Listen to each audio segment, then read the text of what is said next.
Hello and welcome to the Retirement Café Podcast. I'm delighted you can join me today. I'm also really pleased to welcome as my guest today, Solicitor Lucy Obrey.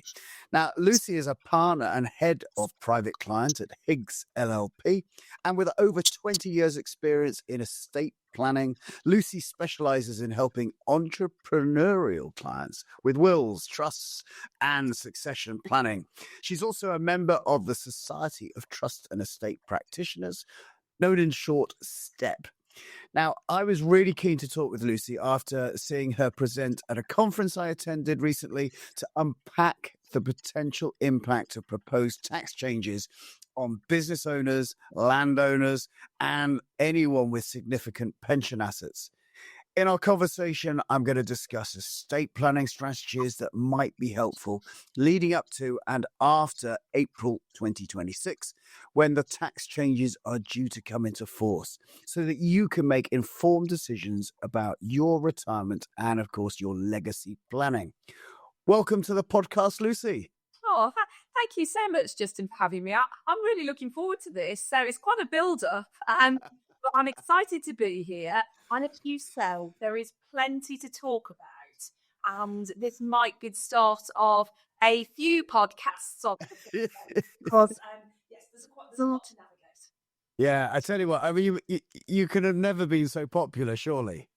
Well, yeah, I do feel, very popular at the moment. That there's lots and lots of inquiries. It's very, very busy, and it's never been, more important to take advice really on all of this, because this is so complicated. Yeah, I mean, it is nuts, and it feels like inheritance tax and this type of planning was for a lot of people was a bit of a kind of a sideshow. It's not really relevant to me.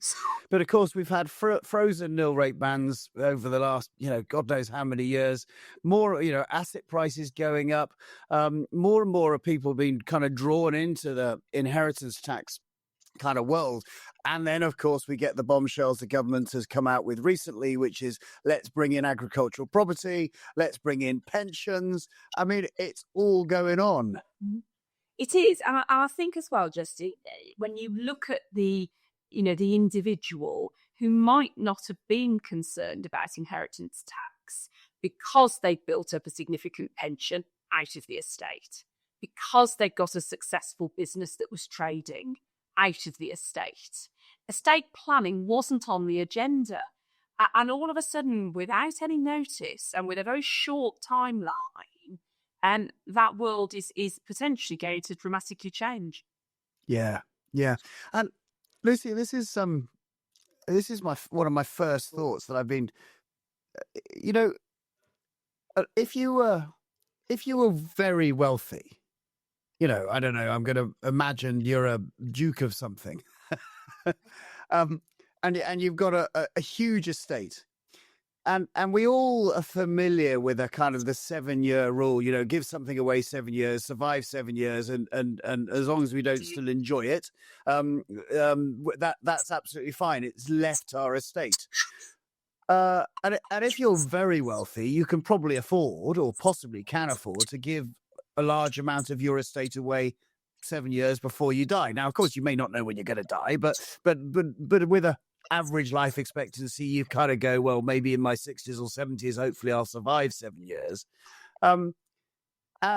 So for the very wealthy, they have still this real strategy of being able to give stuff 7 years away 7 years before you die. But for the rest of us, all of a sudden, we don't want to give our house away because we need somewhere to live. We don't want to give our pension away because we need something to retire on. We probably may not want to give the farm away. This feels like it's possibly, I don't know, it's taxing. It's still not maybe taxing the right people, but I don't know what your thoughts are. Well, it's interesting, isn't it? Because where you've looked at estate planning traditionally, and you will have given this financial advice over the years, it's always use the pension last. Yeah. The pension's out of the estate, tucked away, and not in the inheritance tax net, no 7-year rule to worry about. And I think that's given comfort to people who perhaps then have made a gift with a hope of living 7 years because they've known the pension is there behind the scenes intact. And that, I think, has worked very well for a lot of families. But that in itself is interesting, isn't it? Because we've had the pensions consultation. It's probably worth pointing out we've had no further detail come out of that. So we don't really know how this is going to shape out and work in practice. But what we believe is going to happen is the inherited pension will be added to the estate on death. Yeah. That's enormous in terms of how people have thought about their pensions, because potentially we're in the arena, aren't we, of rather than spending the pension last, do you try and extract it? How do you extract it? Can you extract it? And if you can, are you then in a position where you can give some of that away? Because you're absolutely right. You might be in a position where you can't. Now, from what I understand, just so that our audience get the kind of real basics, the intention of the pensions, the changes to the pensions are still that husbands and wives or spouses will be able to inherit each other's pensions, and the tax bill, as all inheritance tax is, in essence, it's not taxable between spouses. That's what we anticipate, but again, we haven't had the final detail. So the way inheritance tax legislation has traditionally worked is, you're right, there's never been an inheritance tax charge where we've gone husband to wife, wife to husband. So you'd anticipate, wouldn't you, that would continue. But we need to keep an eye on that. Yes. Whoa, this is a can of worms. Right, where do we start? So I think I had some very interesting conversations with clients and business partners in recent months. And the starting point is clearly, I think, understanding what you're worth. And so when I go back to that, that client who's got that large pension or they've got that valuable business, they haven't really ever obsessed about what it was worth. Apart from, it's nice to know what you're worth, and we all like to know that, don't we? But from a tax point of view, they never really worried about it because they've known those assets aren't coming back into the estate. Yeah. So I think there's a key piece of work in terms of getting your affairs in order before you can even start to have the estate planning conversation about understanding the total of your worth and that being looked at scientifically. Now, you can talk much better than I can around what the pension is worth. That's a much more straightforward exercise, isn't it, than what the business is worth or what the family farm is worth. But I had clients recently coming out and said, well, what's in the pension pot? And they've said, I don't really know because I haven't drawn anything from it, don't really need it, thought I'd pass it on to the children. I'll have to have a look. Yeah. Which is incredible, really, because you should know the value of that, shouldn't you? You could. But of course, also people end up with lots of different pension plans, don't they? I mean, especially in the age of auto enrollment, the idea that you get enrolled into a pension as soon as or quite quickly after you start working with an employer. If you move employer a number of times, you can end up with pension plans with numerous providers. Absolutely. So that detective work, the earliest the changes with pensions we anticipate are coming in is the 6th of April 2027. So we have got time, and there's no need to panic or rush here. But equally, the quicker you can just get the data down and know exactly what you've got, you and I think, then can come in and add value potentially, because we can look at the assets and start to come up with a potential plan. So when you say to me where you start, I think the starting point is quite basic. You've got to know what's in the estate. Okay. That includes assets that we would previously have ignored. So, the family business conversation, I think it's worth somewhere between 5 and 10 million. Where we knew we'd got the relief available in full, that was fine. But that isn't going to help somebody strategically plan moving forward. So there's a massive opportunity for anybody who's an expert at share valuation. They're going Yeah, to be incredibly busy. absolutely. So, okay. I kind of feel that pensions are relatively easy to value, except of course if you're owning your commercial unit within your pension, which of course is a possibility, and therefore we need a proper valuation there. But you're right. We've got an investment fund and a pension, daily priced, got a value. Thank you very much. Then we've got possibly property assets, a little bit more difficult, but a regular value of be able to provide a valuation. Then we have these people that you're talking to, the entrepreneurial client, the person who may have the business that they're going to pass on. And then also other people who've we're trying to obtain the agricultural relief, or that's what they do. They are farmers. Let's talk about the business asset first of all. So the first thing to get the valuation, you say? Yes, and I think, it's worth making the point. The timetable on the business and agricultural changes is different to the pension. Right. So if this wasn't confusing enough, that we're running two timetables. So the consultation on that has now started, due to end at the end of April. And the changes, if they come into place as anticipated, 6th of April 2026. So we've got a little over 12 months. Now, there could be, and I say could, and I hesitate, and to be more certain, once we've got the consultation, I think there's likely to be a window of opportunity where business and landowners will be considering moving those assets on before the changes come into place. And we can talk about why that might be relevant in a moment. So again, there's no need to panic. We've got a 12-month window, but that will go very quickly, whereas we a couple of years with pensions. And again, it's very difficult to sit down and work out a plan if we don't know what the value of that asset is. Now, we could have 3 or 4 accountants, couldn't we, join us now, and we could give them a hypothetical business scenario, couldn't we? And they'll all come up with a different number, and they'll all be right. And they all have their methodology, and you and I won't be able to unpick it other than to say, yes, that all seems absolutely fine. But ultimately, a family business is worth what somebody's going to pay for it, isn't it? Yeah. That's why families sell. Yeah. But we need a number, and it's the number that the revenue will agree with you as at date of death. That's the planning number, isn't it? It's not necessarily the number you would sell for. So let's just take a step back and understand, for people who really are brand new to this, what are the standard reliefs that are available? And then what are the reliefs going to be available on business assets? So, yeah, it's a very good question. As you said, it's always good to understand where we are now. And again, some caveats where we might be going.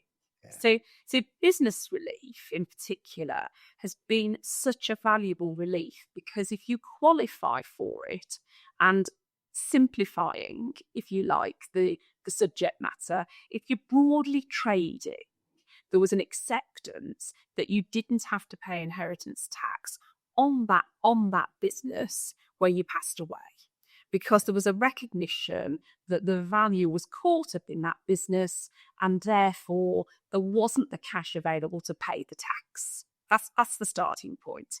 And it's served many entrepreneurial families in this country well over the years, where they have been able to successfully transfer the business from mum and dad to the children or to the generation beyond that. Agricultural relief, similar way, but there are sort of 2 tiers of relief. And again, let's not get into the detail of that now. Broadly speaking, it was available as 100% or 50%, depending on caveats. But again, very, very valuable because it allowed farming families without access to cash to pass that farm on to the next generation. So it was tax-free, effectively, and still is until the 6th of April 2026. And that's why I say I think there will be a window of opportunity potentially to look at those gifts. Now, those families, I think, traditionally have only passed the value on while they've been alive if they've wanted to incentivise the next generation. Because I think there is something nice, isn't there, if you're invested in a family business, that you own something in it. So we've had lots of conversations and plans over the years where we've actually transferred some wealth down while mum and dad have been alive, but it's never really been driven by inheritance tax. It's been driven by incentivisation. And parents might have kept the value, and on second death, we have no inheritance tax to pay, and that asset goes down either outright or where there's been concerns around asset protection for the children. We've possibly used a trust in the will as well. Yeah. I think the headline has been nobody's been finding cash to pass those assets on. No. That's the position, that's the now. Yeah. What's the proposal? Yeah, so the proposal is the relief isn't going completely, but it's going to be reduced. So the reduction, and again, we need to see how the consultation pans out, but the headlines seem to be you can have £1 million of value that still goes in the old way, so tax-free. And thereafter, the balance of the value is going to be 50% no inheritance tax and 50% chargeable. But I think a simple way for perhaps you and I to explain it is it's a 20% tax charge, isn't it, that's over and above the million. That's the position. You'd also have your own nil rate band allowance, the 325,000. Nothing has changed on that apart from it's being frozen. And so we're stuck with that number for a number of years still to come. So you're essentially at 1.325 million, aren't you, as a headline? And then you've got to find the cash now to pay the tax charge. Right. Now, there are lots of points that we need to unpick on this. And again, we're not going to be able to get into the detail of it today. But there seems to be a sense from the sort of the government who made the proposal that, one, this doesn't seem to affect many families, which I found myself to be bizarre because I could make a list of the hundreds that I looked after, and that's just me. So I thought, that doesn't seem quite right. Two, there's a suggestion that it can be paid over 10 years. So, you haven't really got to sell the business or the family farm.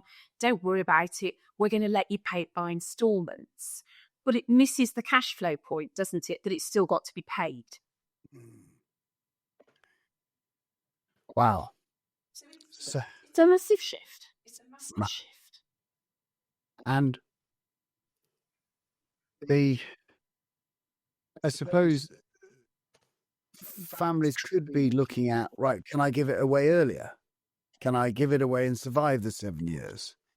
Is that a strategy? I think it is. But I've tried to, when I've had those discussions, really tried to push the individual. If they didn't have that tax change looming, is that the right thing to do from a succession point of view?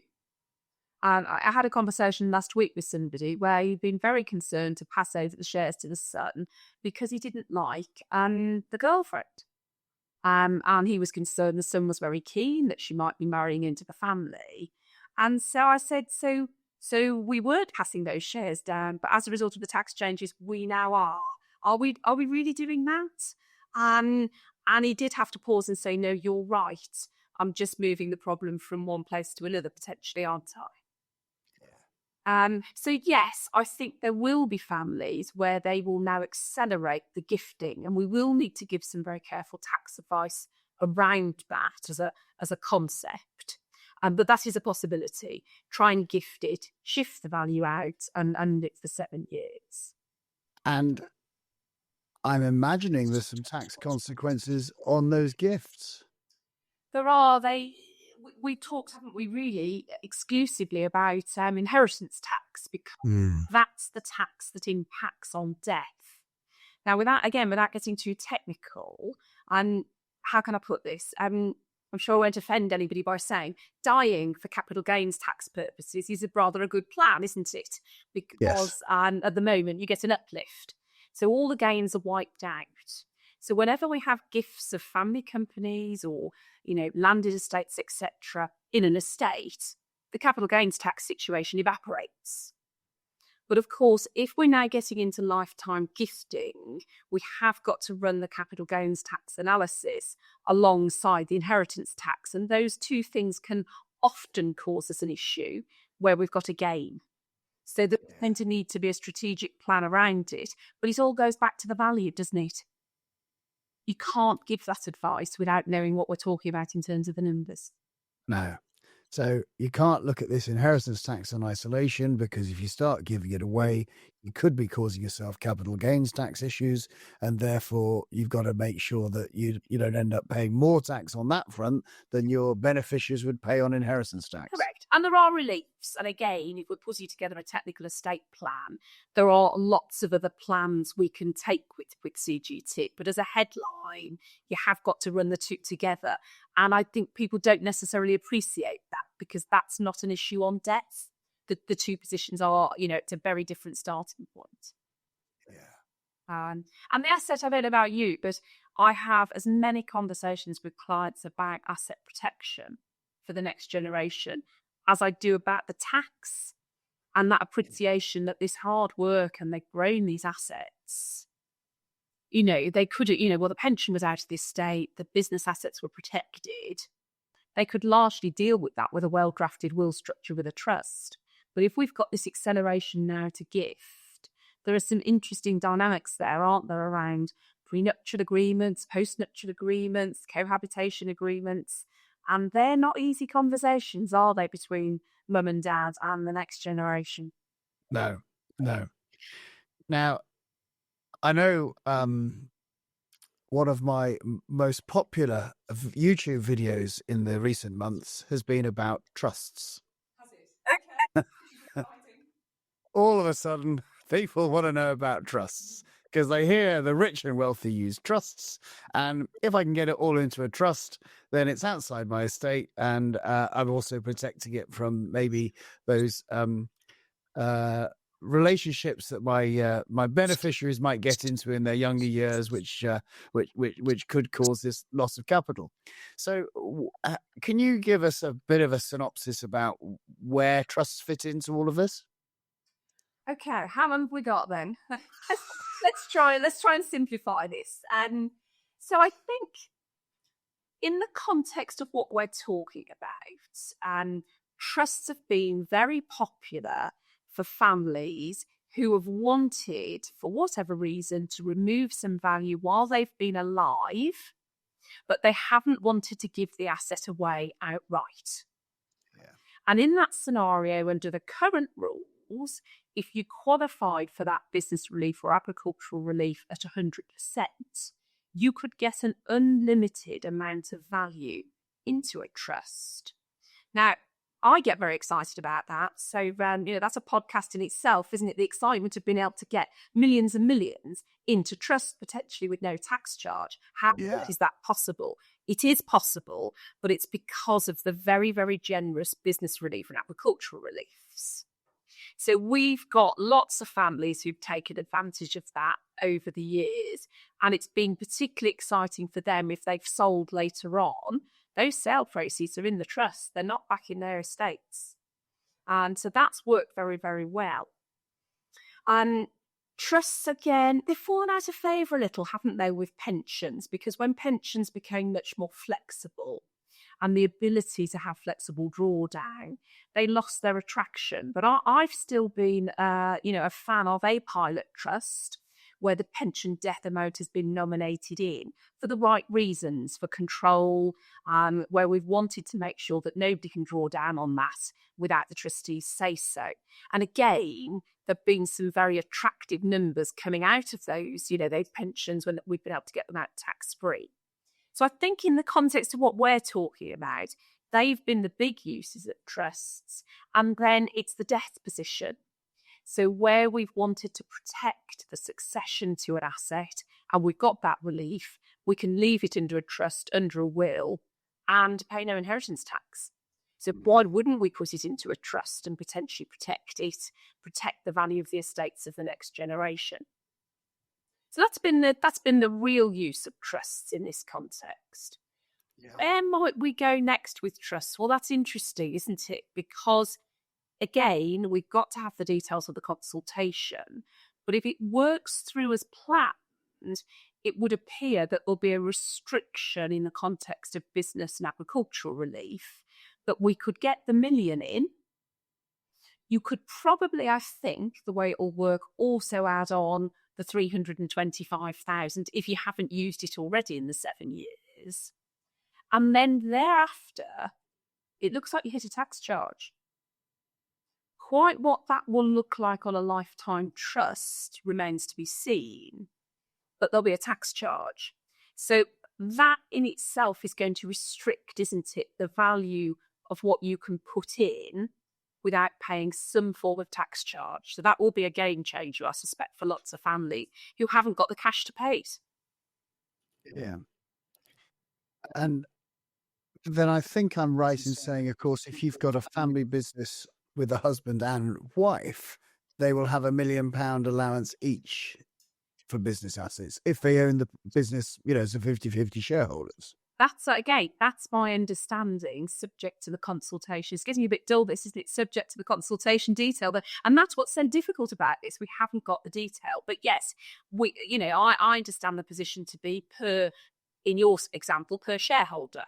So that was husband and wife and 2 children.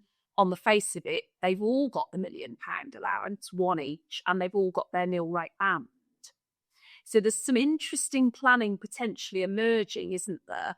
And around making sure that everybody has got the right number of shares to potentially take advantage of their individual allowance. The other point, Justin, which is interesting, and again, we haven't got the detail, is whether it's transferable between a husband and wife. Because again, you would think it would be in the context of the legislation we've got. Well, I haven't seen anything definitive about that. No. And so what you're saying is a bit like the inheritable nil rate band for residential property, or the residential nil rate band, and the regular nil rate band. Obviously, they're inherited or can be inherited. Not obviously, because a will can direct it differently, but they can be directed or inherited by the surviving spouse. And what you're suggesting that here is that maybe the £1 million allowance for a business would also be inherited by a surviving spouse. I think it's a suggestion. We want to rely on it at this point. No. But logic would say that would seem to make sense, wouldn't it? But there's very much that's logical about these proposals. So we await the detail. If it isn't transferable, there's an interesting exercise, isn't there, around having to look at who's got the shares, and if you have got a husband and wife, making sure we maximise both the allowances. And of course, possibly, deathbed planning. Do you inherit it? If you know when you're going to die, because sadly you've been diagnosed with something terminal. Is there a transfer of shares prior to death? Which puts you in a better tax position. But of course, the other thing that comes into play here about the capital gains and business asset disposal relief, and even though you're owning a business asset in the next 12 months before the legislation changes, and that's transferred into trust, we're suggesting at the moment there isn't a tax bill on entry into the trust. Is that is that the case? It is, yeah. I think there's a couple of points there, and probably one that's just worth flagging. And again, further detail awaited. Generally speaking, you have to hold an asset for 2 years to qualify for the relief in the first place. So when we talk about deathbed planning, there is always that sense check of, well, if I transfer it, has the person held it long enough? And we don't quite know how that's going to work. So I think that's a subject of a podcast in itself in the months to come. You're right about our understanding being at the moment, the rules haven't changed. So there is still the ability to get an unlimited amount of value into the trust as long as we're happy the asset qualifies. What is very challenging is being able to advise with certainty on how that trust is taxed as it then goes along. So at the moment, under the old rules, we transfer, let's say, £5 million of trading shares in. they go in, we pay no inheritance tax. If we keep those shares in the trust, because that's the plan for the company to continue, when we come to the 10-year point, or if we ever want to distribute those shares out to somebody, we also know at an exit point, we can claim the relief to get us out tax-free. Now, what we think will happen is we won't have that luxury, even if we go in under the old rules, once we hit the 6th of September 2026. And this is why we've really been saying to lots of our clients, let's just pause until we've got the detail, unless you really, really want to get this transfer in, because none of us can advise with any certainty what the tax liability might be for inheritance tax purposes to get out. And I've never been a lawyer who's wanted to put a client into anything without understanding how we get out and what the tax arrangements are.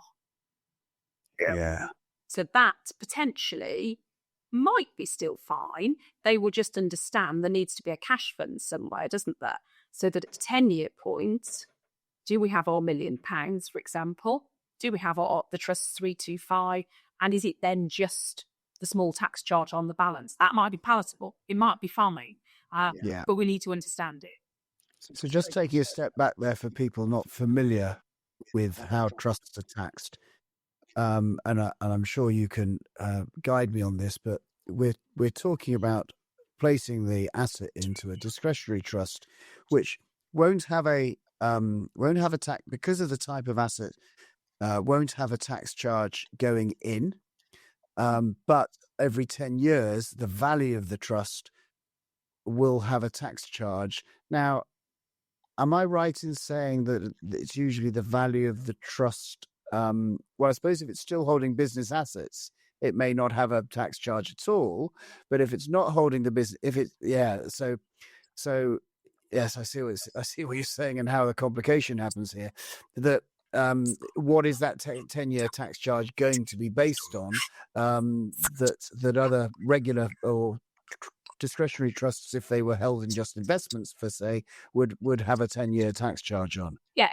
So traditionally, when we put, trading assets in or assets that qualify for agricultural relief, as long as everybody's understood that the retention is the key, the assets have been retained, we've never worried about the 10-year charge, subject to the assets still qualifying.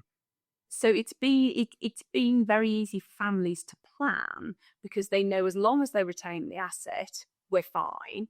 If they sell the asset, well, they've at least got cash to pay it, haven't they? Yeah. And we can do some planning potentially before we sell the asset anyway. So we've been able to advise with a considerable degree of certainty over a very long period of time for families to help them plan.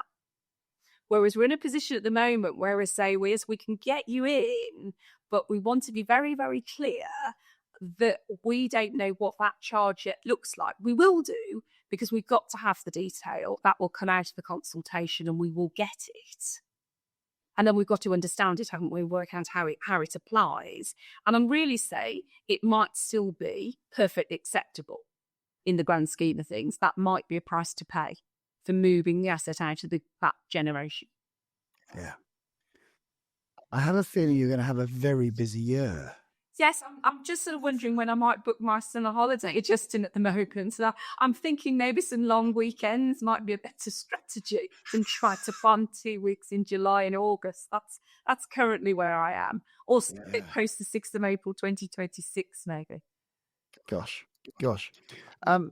And then just returning to my world for a second, which is more about, pensions and other strategies, of course. I'm just imagining, I mean, you're very familiar with the probate process. But any probate that I've been a little bit involved with, just providing valuations or helping out lay executors with getting the information together, that probate can take a little time.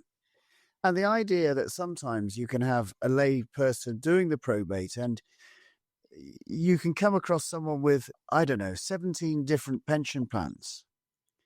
And the idea that 17 different trustees of different pension plans have all got to work out their level of inheritance tax they've got to pay. seems absolutely farcical to me. But that's how I look at it at the moment and go, well, how on earth, especially, you've got £3,000 when you work for Tesco's and £2,000 when you work for Sainsbury's, and then £4,000 pension when you work for Marks and Spencer's. Other retailers are available, but thinking that's your career, moving from one high street retailer to another, you could end up with these. As I say, we've consolidated in the past. People who have just arrived with a lifetime of pensions at 55 and gone, I don't understand it, and I get it. I understand why they don't get it, because they've got a varied work life. And they're trying to amalgamate it so they can understand. Well, not everyone does that. And the idea that each one of these trustees has got to pay their relevant amount of inheritance tax seems absolutely crackers to me. It does. And I can't quite follow through how all those payments will be joined up together. I appreciate there's a payment reference number, but we can sometimes struggle when we're just trying to pay the inheritance tax on the free estate and we've got 3 or 4 accounts contributing to it. So you put in the pension pots as well, and the liaison on that, and the potential deadline on paying a tax, and it's very challenging. Yeah. Okay. Well, I think there is a message around pension consolidation. Yes. Because actually if this is coming and we end up with what we think we're going to end up with, consolidating one pension, it is going to be much more efficient than consolidating 10 or 15, isn't it, in terms of aggregating it and dealing with it? Yeah. But I think there is a planning point there. The problem is, of course, as we know, there are a huge amount of estates that go intestate. There are a huge amount of people in the UK who will never seek financial advice, and therefore, their estates might easily be within the nil rate bands, but they've still got to do the calculation. They've still got to gather all the executors have still got to show that the value of the estate, even if it's within all the nil rate bands, it's still got to be accounted for, hasn't it? And this is the worry I see, that for the people who seek our advice, yours and mine, I mean, they're probably relatively affluent and relatively got complicated affairs, and therefore that's why they're seeking advice. But for normal Joe, who's got a regular house and a regular pension plan of couple of £100,000, etc., this is all still got to be done, and that's where I see the real difficulty. So you could say, well, it's a great time to be an advisor because people need the advice. So that's simple for you and I, isn't it? But actually, it's also very challenging because I'm the sort of advisor that likes to provide practical options that I know will work. And that's what I've always prided myself on. And this is really challenging at the moment to say, well, we think it's going to be this. We think this is how it might work. Yeah. But we're not certain. No. And so one of the big points we've been talking to clients about, interested to get your view on, has been dusting off life policies. What have we got?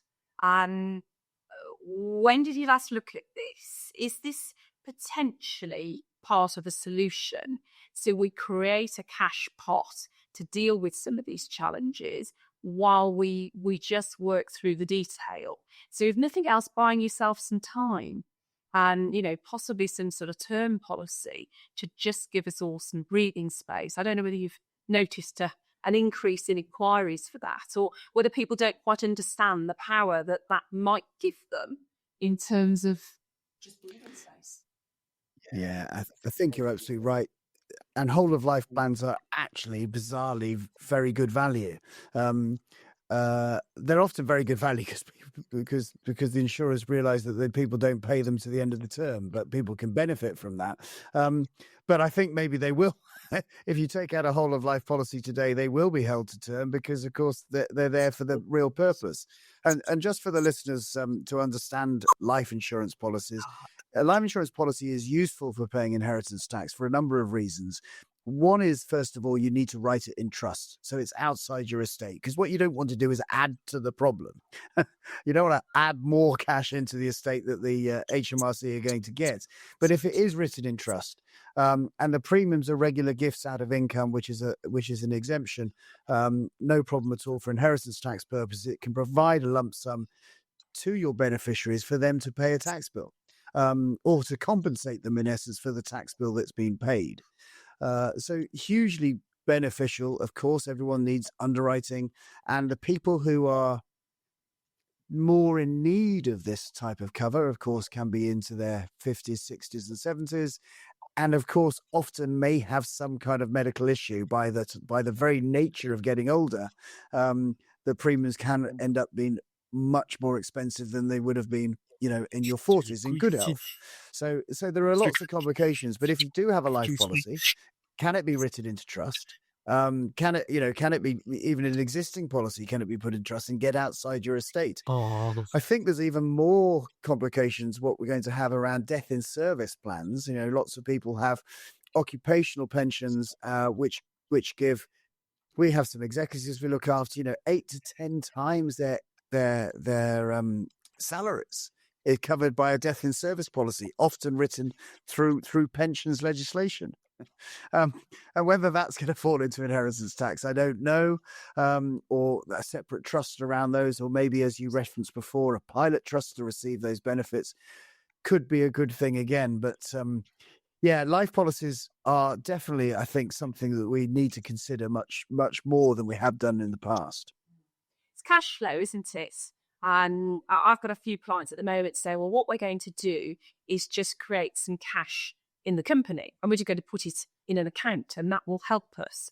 But of course, you have to point out to them, don't you, that to secure the relief in the first place, you've got to be wholly or mainly trading and not investment. And the sort of amounts you might need to stockpile to sort this out could potentially mean you lose the £1 million relief and you end up with nothing. So that isn't a solution. And, the cash has got to be created really outside, and a life policy structure would seem to be the obvious solution to that, or to at least have it as part of the plan. Yes. So, to wrap all this up, let's try, shall we? How are we going to do that then? So what you said to me, if I can say that, you said, right, the first thing we need to do is value our estates. We need to understand what everything's worth, what our pensions are worth, what our kind of free, the home, the money in the bank, and then, of course, your business assets and maybe your agricultural assets as well, and understand what the values of all those things are. Then you can come along to someone like yourself and go, can you help me with a strategy? That's absolutely it. That's the key to it, because otherwise you can only sit and have a hypothetical conversation, can't you? And you need the numbers and the tax calculation to be real and to be able to make a plan. And there is a nice segue then back to the life cover.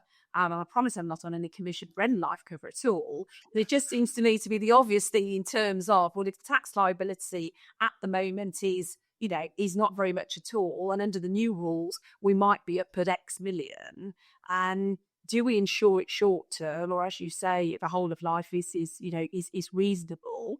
And then let's get into the gifting strategy, knowing we can lose the policy later on down the line. And key is we've got to understand what the numbers are to start with. Otherwise, the advice will only ever be in outline, and clients need something very specific that works for them. So we have some deadlines coming up. We have some consultations that we're waiting the further detail. We feel there may be a little bit a window of planning to be done between, the April 26th, the April 27th, etc. In the interim, but we've got to stay informed, I think, for the people listening. If this is a concern to you, stay informed. Listen into my channel, of course. Where can people find out more about you, Lucy, and the great work that you do? Because I'm sure you'll be putting bulletins out and newsletters and all types of things as the detail comes out. Yeah, absolutely. We will obviously keep our website. So the Higgs LLP website's a really good place to start. We often share content on there, and we're actually, I think, going to be a little bit old fashioned about this and do some in person briefing once we've got the details. So anybody who's interested really in coming along to that and would be very welcome in due course. But we just want to get the details straight first before we embark on mass as a project. But there'll be plenty to talk about in due course. Well, I do think I say this tentatively. I'd love to get you back onto the channel once we have a bit more detail and a bit more meat on the bones type of thing, and we understand a bit more what we can do. That I just feel that your time may be so valuable by that point, I won't be able to afford you. Or you'll be pulling all your hair out. I'm not sure. Maybe I'll have to get, an all-paid trip to the seaside down here in Mudderford. I'm sure we can come up with something, and it's been a real pleasure to hopefully chat it through and highlight what I think at least the starting point is. And it's understanding the issues, isn't it? If you understand the issues, you can start to make a plan, and all isn't lost. And I think I had a wonderful conversation with a client the other day who said to me, I think the key to all of this is just to stay alive. And I couldn't disagree with him. I thought it was marvellous advice. Absolutely. Well, thank you so much for your time, Lucy. It's been fascinating and really enjoyable chatting to you. Your immense knowledge about all this and how you guide people to hopefully making a very difficult decision, I'm sure, with lots of personal emotions coming into play. But I really appreciate your time spending with me and our audience this afternoon. Thank you. Thank you once again to Lucy Obrey. To find out more about Lucy or what we discussed today, head to the show notes where you listen to your podcast for some helpful links. Of course, you can find those links on our YouTube channel as well, where you can subscribe. As always, if you've enjoyed this episode, please share it with someone you think will find it useful. For now, I'm Justin King, helping you feel more informed in your retirement.